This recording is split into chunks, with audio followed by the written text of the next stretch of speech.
Before I go, can you confirm your full name for me? Yeah, it's Jameson Harwin. Now get moving!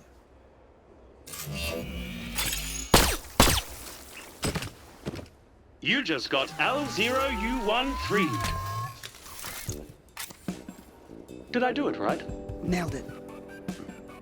If Tales from the Borderlands was something you enjoyed and that style of storytelling and choice that Telltale popularized spoke to you, then you'll be glad to know that Gearbox Software has greatly succeeded in replicating that style for their new game, New Tales from the Borderlands. The charm and humor that Borderlands games have long been so well known for continues to shine here, as it has done so consistently throughout the series, but for the more niche spin-off series focusing on the tales from it, it seems that Gearbox has not only succeeded in picking up the pieces dropped by Telltale games, but they have also used them to assemble something even better than the last game with an experience that runs better, plays better, and sheds more light on its characters with its stellar writing and performances.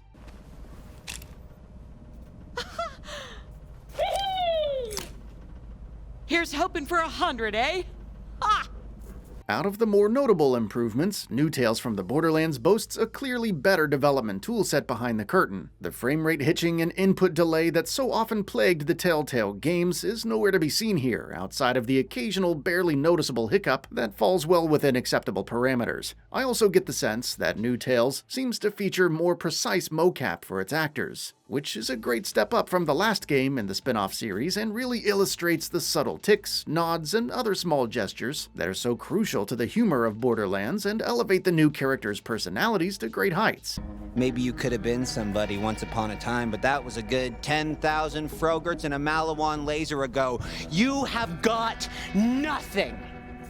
The same can't quite be said for the story itself, though, as it can feel like it's shuffling around the same handful of ideas without actually building much with them for long stretches of time. Oftentimes, it is exceptionally entertaining with its fresh cast, Fran and Louis being the clear standouts to me. No one character falls below good, though, so the strong cast ends up being perhaps the story's greatest strength. While it's not always as consistently entertaining as the story in other Borderlands games tends to be, it does shed more light on its characters than the last game by showing them in a larger variety of situations and giving them more opportunities to make drastically different decisions. From the outrageously silly to the dramatic and serious, New Tales from the Borderlands really takes you on quite the narrative roller coaster, with the clear emphasis on exploring its charming characters and putting them in challenging situations that force them to grow and show depth.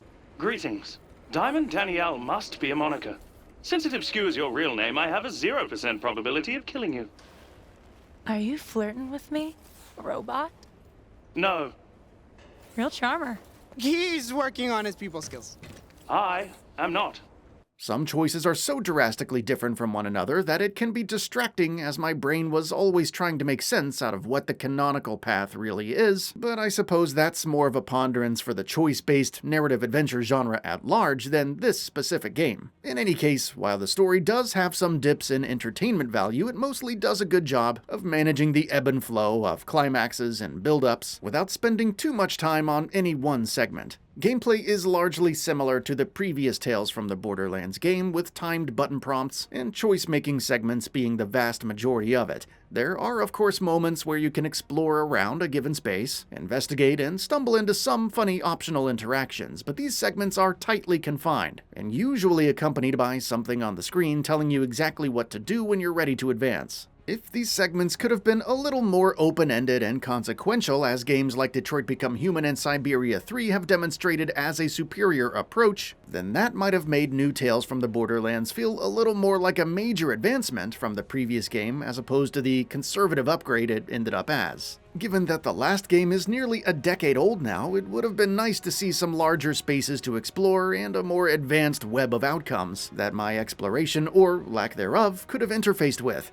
In the case of this particular series, there's certainly nothing wrong with more of the same, but with how New Tales plays things so safely, as the narrative adventure genre has grown so much in recent years, the gameplay here can feel a little old hat and unambitious a lot of the time. If you're coming at this game as a Borderlands fan primarily and not necessarily an avid player of narrative-based adventure games, you probably won't even notice that, but if you are a fan of either of the games I just mentioned, New Tales from the Borderlands will feel quite simplistic in comparison. New Tales from the Borderlands has the series' iconic presentation down pat. The living comic book aesthetic with thick black outlines and bold colors still looms large over the experience, as it has done for its decade plus of games. The additional detail of skin textures and different surfaces that have been added on in the more recent games can seem to clash with the simplistic nature of its style at times for me, but to each their own, I suppose.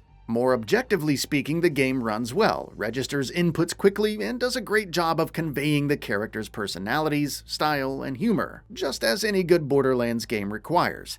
There's not much new for the Borderlands series in New Tales. It closely follows in the footsteps of the last game and only meaningfully expands on its ideas on rare occasion. Narratively, I would argue it's a less consistently entertaining romp than its predecessor, yet the highs it does hit can feel higher than the ones in the previous game, and that's a trade-off you may or may not like depending on your taste. On the other side of the coin, the clear improvements on the back end make for a more pleasing gameplay experience despite the mechanics themselves being more focused on faithful replication of how the last game played rather than overhauling or advancing anything. As a result, it's pretty clear this is a Gearbox game and not a Telltale game, but as a follow-up to Tales from the Borderlands, it undeniably checks more boxes than not and shows that Gearbox is capable of putting out Borderlands games in both of the genres it's taken part in. Bottom line, fans of this spin-off series and genre might be a little underwhelmed by the strict allegiance to the rules of its nearly 10-year-old predecessor, but will more importantly continue to be charmed and entertained by the new faces and situations that this newest tale brings.